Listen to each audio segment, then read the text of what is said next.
नागेन्द्र हाराय त्रिलोचनाय भस्मांगरागाय महेश्वराय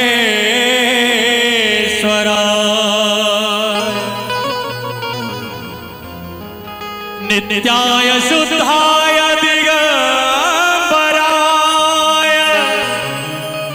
तस्मै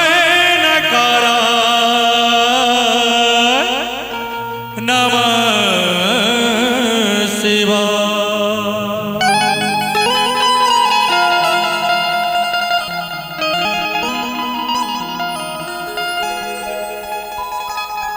भोला बाबा के चरण में सुंदर भजन।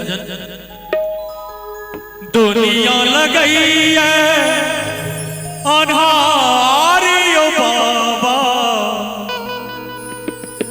दुनिया लगई है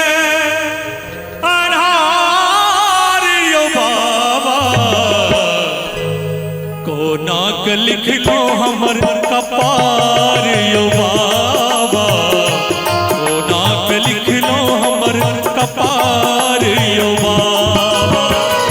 दुनिया लगई है आधार यो बाबा, दुनिया लगई है आधार यो बाबा, ओ नाक लिख लो हमर कपार यो बाबा, के लिख लो हमर कपार यो बाबा।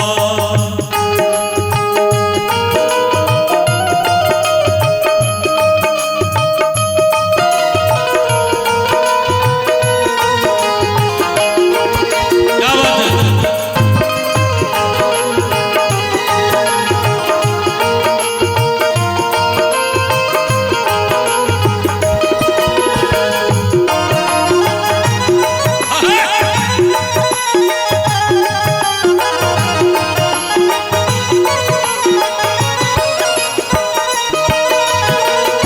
सब हक भाग बाबा आही लिखई छी, हमरा ले किए सोच में पड़ल छी।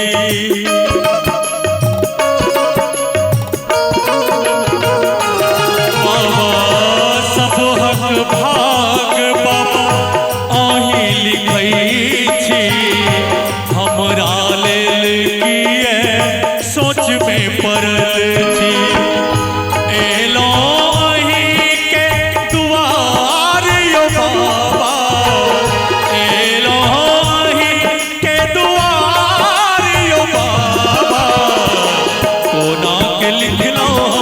कपार यो बाबा, कोना के लिख लो हमर कपार यो बाबा।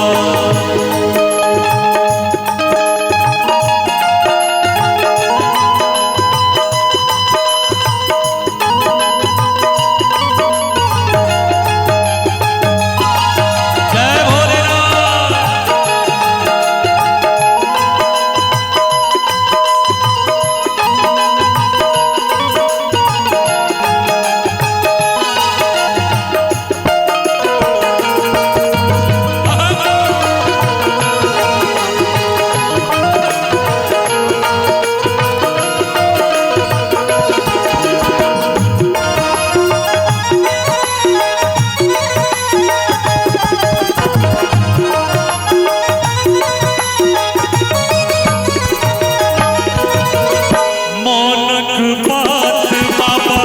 केकरा सुनायब आहा चरण छोड़ी कतौ न जायब।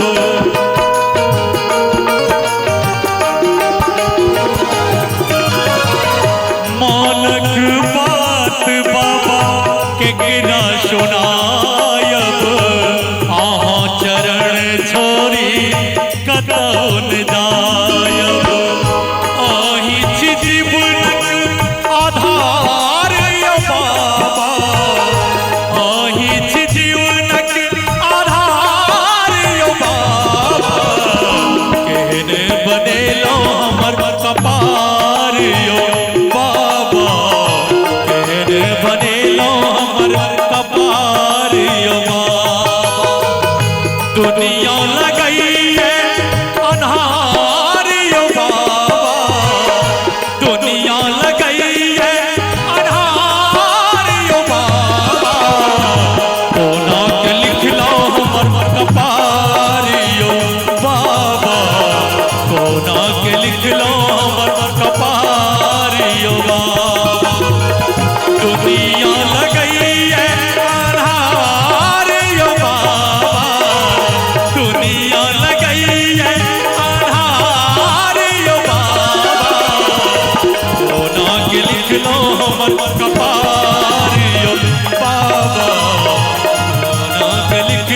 कोमल कपारियो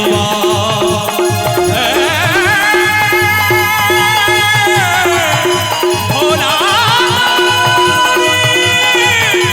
भोला भोला भोले